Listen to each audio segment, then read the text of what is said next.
ദുരന്ത ചിത്രത്തിൽ നമുക്കറിയാം അന്ന് ഈ ദിവസം ആദ്യം ഇതിന്റെ വാർത്ത വരുന്നത് മുതൽ വലിയ തോതിൽ ആളുകളും ഒക്കെ ഭയപ്പെട്ടു പോയതാണ്. കാരണം ഇത് അവിടുത്തെ ആളുകളുടേക്കാൾ ഒരുപക്ഷെ കേരളം മുഴുവനുള്ളവർ ഇത് എന്താണ് സംഭവിക്കുന്നത്, എന്താണ് ഈ യാഥാർത്ഥ്യമെന്ന് പോലും തിരിച്ചറിയാൻ പറ്റാത്ത സ്ഥിതിയിലായിരുന്നു. ഈ ദൃശ്യങ്ങളും വാർത്തകളും ഒക്കെ വന്ന മുറയ്ക്കാണ് ഇതിന്റെ ആഴവും വ്യാപ്തിയും അല്ലെങ്കിൽ ഇതിന്റെ ഭീകരമായ ഒരു അവസ്ഥയൊക്കെ ജനങ്ങൾക്ക് മനസ്സിലായത്. അപ്പോൾ അതിനുശേഷം പിന്നീട് നടന്ന രക്ഷാദൗത്യം നമ്മൾ കണ്ടതാണ് ആ തിരച്ചിലുകൾ. ഇന്നിപ്പോ ഞങ്ങൾ വേലിപ്പാലത്തിന്റെ തൊട്ട് ചേർന്ന് തന്നെ വീണ്ടും മൃതദേഹാവശിഷ്ടങ്ങൾ കണ്ടെത്തി എന്ന വാർത്തയുണ്ട്. ഇപ്പൊ നാളത്തെ ഒരു പ്രധാനപ്പെട്ട കാര്യം ഈ പോത്തുകല്ല് ഭാഗത്ത് അവിടെ വനത്തിലൂടെയൊക്കെ കടന്നിട്ട് അതിനൊരു വലിയ ദൗത്യം എന്ന നിലയ്ക്ക് തന്നെ ആ തിരച്ചിലുകൾ നടത്തുമെന്ന് ഞങ്ങൾ നേരത്തെ രാജ്യനുമായി സംസാരിച്ചപ്പോൾ അദ്ദേഹം നമ്മളോട് പറയുകയുണ്ടായി. ഇത് വളരെ സിസ്റ്റമാറ്റിക് ആയിട്ട് രണ്ടിടത്തുനിന്നും പുഴയുടെ രണ്ട് ഭാഗങ്ങളിൽ നിന്നും വനവകുപ്പിന്റെ ഒക്കെ, കാരണം പലയിടത്തും എത്തിച്ചേരാൻ പറ്റില്ല നമുക്ക് സാധാരണക്കാർക്കോ അല്ലെങ്കിൽ അന്നത്തെ പ്രവർത്തകർ. വനവകുപ്പിന്റെ കൃത്യമായ ഒരു വഴികാട്ടികളായി അവരില്ലെങ്കിൽ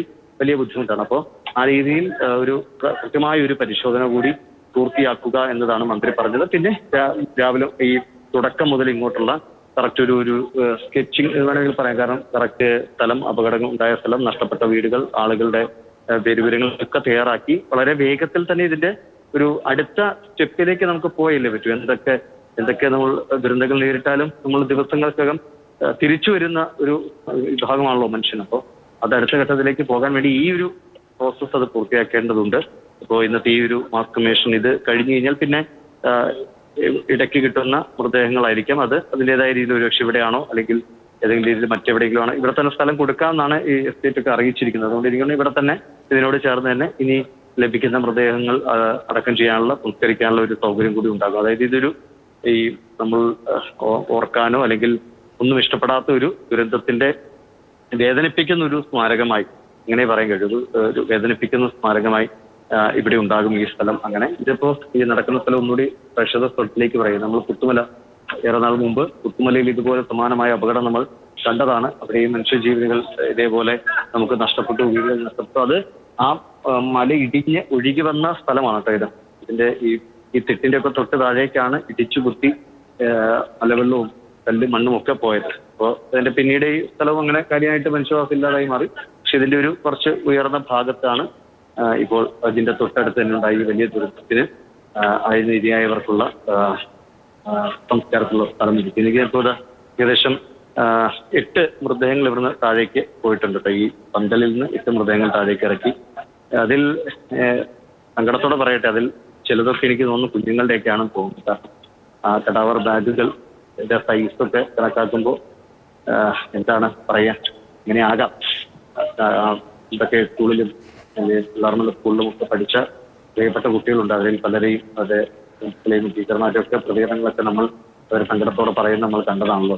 ആ സ്കൂളും തെക്കേലെ സ്കൂളും ഒക്കെ കണ്ടത്. അവിടുത്തെ കുട്ടികൾ വളരെ കുറച്ച് കുട്ടികളേ ഉള്ളൂ. അതിൽ പകുതിയോളം കുട്ടികൾ ഈ അപകടത്തിൽപ്പെട്ടിട്ടുണ്ട്. അപ്പോൾ അതൊക്കെ ആകാം ഏറ്റവും വിഷമമേറിയ, അല്ലെങ്കിൽ ആർക്കും മനുഷ്യൻ എന്ന നിലയ്ക്ക് ജീവിക്കുന്ന ആർക്കും കണ്ടു നിൽക്കാൻ കഴിയാത്ത സങ്കടത്തിന്റെ അത്രയും ആഴമുള്ള നിമിഷങ്ങളാണ്, ദൃശ്യങ്ങളാണിത്. ഇത് നമ്മൾ ഈ ഒരു ആകാശ ചിത്രം കാണിക്കുമ്പോൾ പോലും അതിൻ്റെ ഒരു വേദനയുടെ ആഴമാണ് യഥാർത്ഥത്തിൽ പ്രേക്ഷകർ ഇതിൽ ഉൾക്കൊള്ളുന്നത്.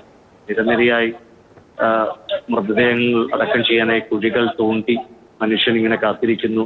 ഒരുപാട് മനുഷ്യർ താങ്ങി പിടിച്ചിട്ടുണ്ട് ആ മൃതദേഹാവശിഷ്ടങ്ങൾ ആ കുഴികളിലേക്ക് എടുത്തു വെച്ച് മണ്ണ് മേലേക്ക് ഇട്ടുകൊണ്ട് അതൊരു കുഴിമാട രൂപപ്പെടുമ്പോൾ ഈ ആകാശ ദൃശ്യങ്ങളിൽ ഇതിന്റെ ഒരു ഭീകരത, ഇനി മനുഷ്യകുലത്തിന് ഇങ്ങനൊന്നും സംഭവിച്ചു പോകരുതേ എന്ന് കാണുന്ന ആരും ആത്മാർത്ഥമായി ആഗ്രഹിച്ചു പോകുന്ന ഒരു അവസ്ഥയാണ്.